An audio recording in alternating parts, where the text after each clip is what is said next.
Hi, guys. It's Real Talk with Tracy. And what do I want to talk about today?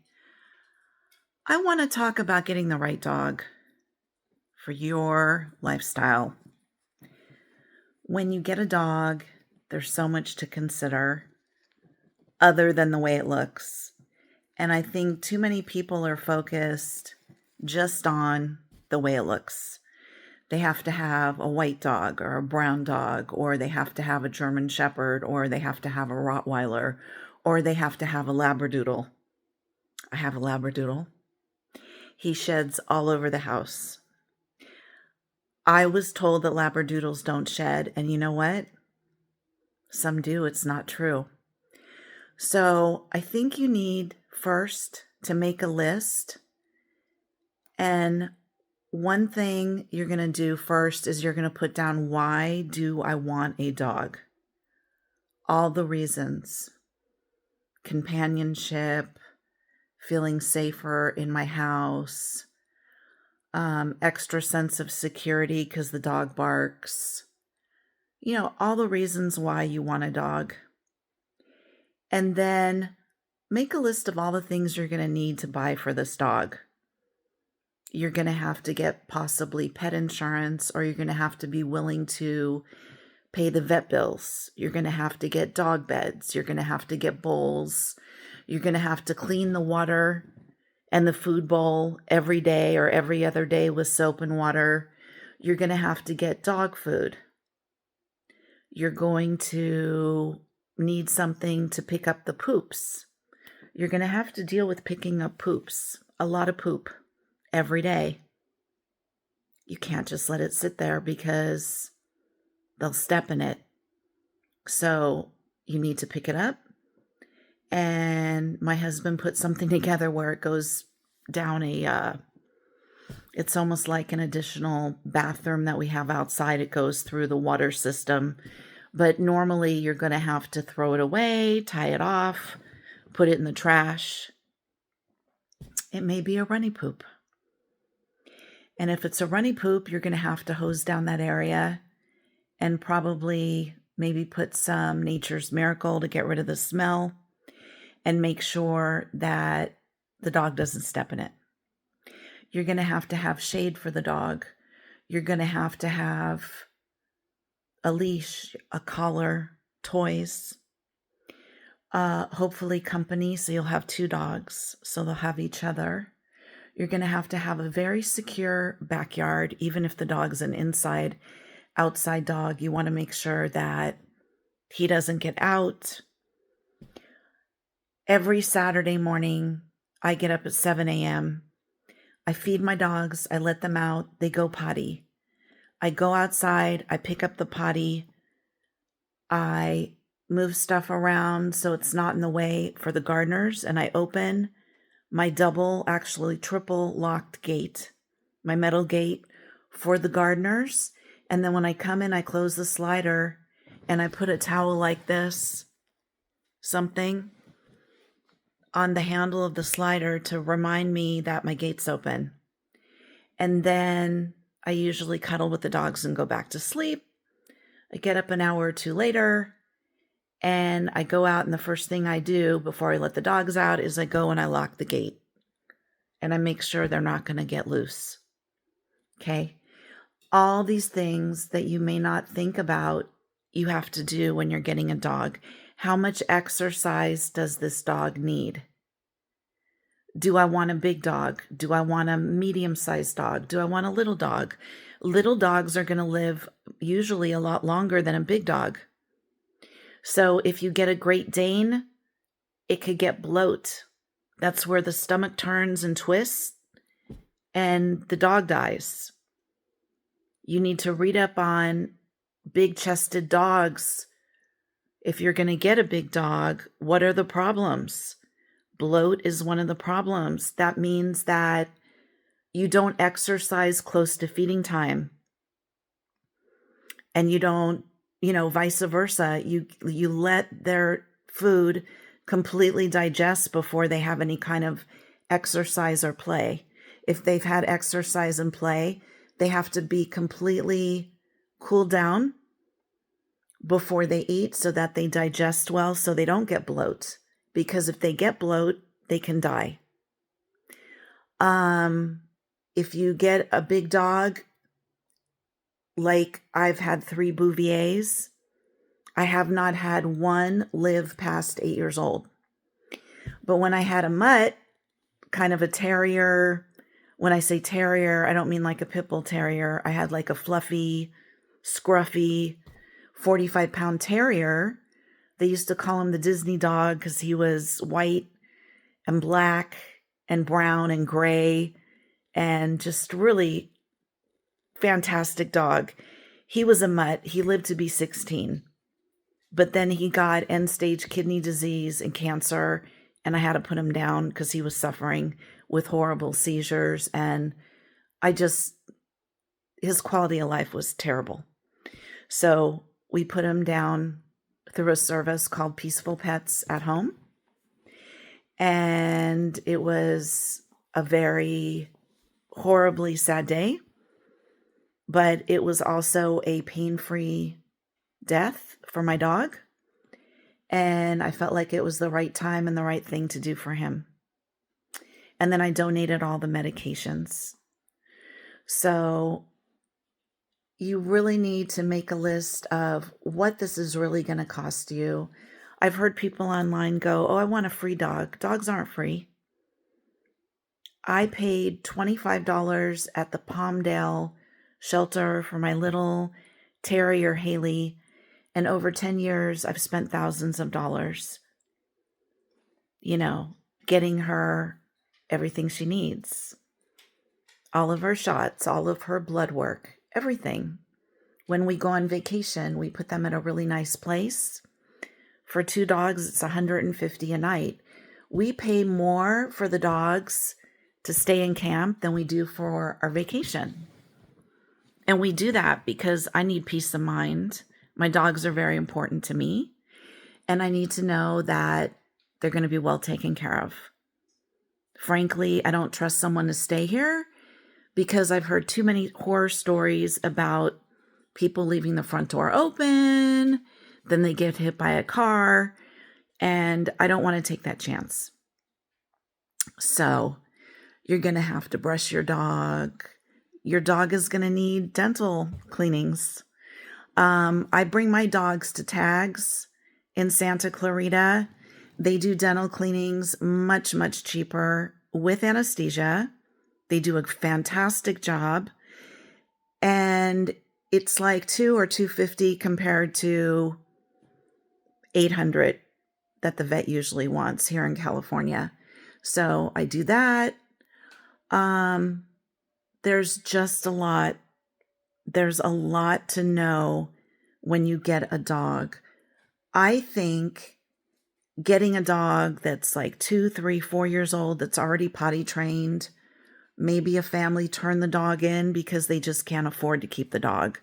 They lost their house. Maybe they had to move into an apartment or move in with other family and the rest of the family doesn't want a dog. Maybe they had a child and they're worried about the dog around the child. Do you have children? Get a dog that you know is going to be calm and patient around children. Dogs do not want their tail pulled. They don't want kids coming up and just smothering them and grabbing them like they're a stuffed animal. That can set a dog off. So you need to really be very educated going into this and pick right. Pick right the first time. When you pick right and you can rehab a dog, when I say rehab, a lot of dogs have been abused that are rescue dogs. They don't come perfect, you guys. They all come with flaws, just like we have flaws. The dogs all have flaws. And what I would say to you is, so you've made your list. You really want a dog. You really, really, really, you're for sure. You're not getting it for someone else as a surprise. Don't do that. You're getting a dog for yourself. And when you go to the shelter, have them show you the dog in an area that's quiet. Sit there Don't even make eye contact. Just sit there, wait for the dog to come to you. The dog, if it's your dog, will choose you. It will come up to you. Then you can look at the dog. You will have a moment and you will know that this is your dog. If it lays on its back and wants you to scratch its tummy, puts his paw on your knee, licks your cheek, then you're going to know.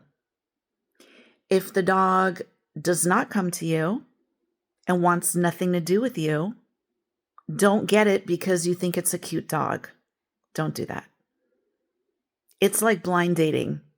Okay, when you meet people, if you've ever been on a blind date, they're not all going to go good. You know, you could be dating someone who looks like really, really good, and then you meet this person and there's like no chemistry at all. Same with the dog. Let the dog choose you. Let it be a mutual decision. Find out about the history of the dog. Has this dog ever showed aggression? Has this dog ever bit anybody? Is the dog great around kids, if you have kids? Is the dog great around cats, if you have a cat? If you have other dogs at home? Is this dog a social dog that likes other dogs? All these things you need to know. So what I want to say is questions, questions, questions. You want to write a list of questions. It's better to over-prepare than to just bring some dog home and then it has to go back to the shelter in a week or a day or a month or whatever. Do you have the money to groom this dog? If this dog has a curly coat, a shaggy coat, a long coat, are you going to be allergic to this dog when you meet this dog? Smell your hands after you pet the dog. Are your eyes tearing up? Are you having an allergic reaction? I can't have a golden or an Airedale because I am so allergic to them. And they're beautiful dogs. And every time I've been around one, my eyes just pour. My nose pours. And I get like almost like asthma. So certain dogs you may be allergic to. Certain dogs you won't be allergic to. Dogs have an odor. They're not always going to smell fantastic like the day they're groomed. Can you live with that? Where's the dog going to sleep? Hopefully on a dog bed near you. Or like one of my dogs, he sleeps next to me. That's a personal decision. I happen to like it. Some people don't. But don't get a dog and stick him in the garage. Don't do that. Do you want to be in a cage in the garage? Probably not. Do you want to be in a crate all night and then the next day have your owner let you go to the bathroom and then put you in a crate all day while you're working 8, 9, 10, 11, 12 hours a day? Don't get a dog if that's the situation. Get a dog when you have time to dedicate to a dog. If you're going to work all day, you have to have a really great backyard that has shelter, that has shade, that has everything the dog needs, the water bowls, protection, hopefully another dog. You need to have, if you have a big dog, you have to have a tall block wall or some kind of a tall wall. When I got my Labradoodle, he jumped a 6-foot stone wall.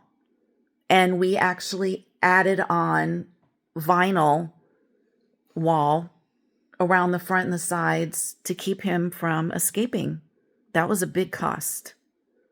But by that time, we already loved him and we're just like going to bite the bullet. Hopefully this dog lives to be 10 years old. He's a big dog. We got him. He was about a year old, maybe a year and a half old. And to me, it was worth it. But please make many lists. Write everything down. Before you get a dog, already find out who is the best vet in your neighborhood. You're going to have to get vaccines. You're going to have to get on a schedule with the dog. When I first got my Labradoodle from Texas and I'm in California, he got me up every day, like at 4 in the morning. Obviously, he was getting up at 6 in the morning in Texas, so he got me up at 4 in the morning. And he was on this time schedule. It took about 2 weeks to get him to sleep in to 6 or 7 o'clock. And when he got me up, I knew he had to go to the bathroom. That reminds me, are you going to get a doggy door to let them out to go to the bathroom? Are you going to be home enough every time they go to the door to be there to see they need to go to the bathroom? Do you know how to train them to potty train the dog?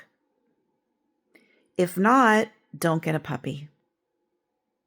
You guys, puppies are so hard. And this is the problem why in our society we have so many dogs in the shelter, because people buy a cute puppy and then find out that they're just this cute little thing that has these sharp teeth that will come after your ankles. They're going to eat up your shoes. They're going to attack maybe your couch. They're going to go after your hands when you go to pet them. They are a blank slate. So unless you really know how to raise a puppy, or you're willing to go through the hard times until the puppy gets a little more mature, you are going to have a little ball of fur with teeth, sharp teeth. He may growl. He's playing. He's a little puppy. And he may nip you. If you have kids, he may nip your kids. It may draw blood. Then you're going to freak out. Then you take the dog and you throw the dog in the shelter. When you could have just gotten an older dog that's already had a family, it's already been around kids, it's already potty trained. Do your due diligence. Vet the dog. Educate yourself. Watch a lot of YouTube videos. Find out what food the dog is eating at the shelter. You don't want to change the food overnight because you're going to get diarrhea. Then you're going to have a dog that's crapping all over your house, and you're going to want to return the dog. Don't do that. Find out what they're feeding in the shelter. Keep him on that food for a couple weeks, and if you want to switch him to a better food, you have to do it very, very slowly over a 2-week period. I wish I could even tell you more. If you have a dog, do not leave a choke chain on a dog unattended. Don't get a dog and leave him tied up in the backyard to a tree. Don't do these things. Get a dog if you really have time and you have love in your heart and you want to make this dog part of your family. And I highly encourage you to get a rescue dog. My first dog, which was a Portuguese water dog that wound up having a lot of health problems, and unfortunately he died before he turned 7. We tried everything, surgeries. It was a mess. I got him from a very, very, very well-known breeder in Arizona. I paid a lot of money for this dog. And at year 4 to 4.5, he started getting really sick. And it was a heartbreak. Some of these dogs that are purebreds are bred really tight, and they have a lot of problems. There's nothing wrong with getting a mutt, or like the doodles they say now, like people are trying to sell you a Bernedoodle for $3,000 or $4,000. You guys, there's doodles. Anything that's mixed with poodle is called a doodle, okay? You can get them at every shelter. All you got to do is look around. I see them on Facebook every day. They're overgrown. They're matted. They're not taken care of because it's money and it's work. You're also going to have to trim the dog's nails. You probably can't do that yourself, so you're going to have to pay the vet, or you're going to have to go to a groomer and get the nails trimmed. It's a lot of upkeep. I hope this video has helped you guys. I hope you can take this video and pass it on to anybody you know who is considering getting a dog or a puppy, especially around now, around Christmas. It's a beautiful gift to open a little box and a beautiful puppy pops out, but it's not reality, you guys. Please look at the reality and don't think that little children are going to take care of a dog and feed a dog and clean up the poop and do everything it takes. Most adults, I don't want to say most, but many adults fail at taking care of dogs. That's why our shelters are full of unwanted dogs. So please rescue a dog if you're going to do it. If you have any questions about dogs, I've owned, I think, in my lifetime, maybe 7 or 8 dogs. Feel free to reach out. Sending all you guys love. And my biggest prayer, of course, peace on earth. Have a wonderful holiday season, guys. Bye.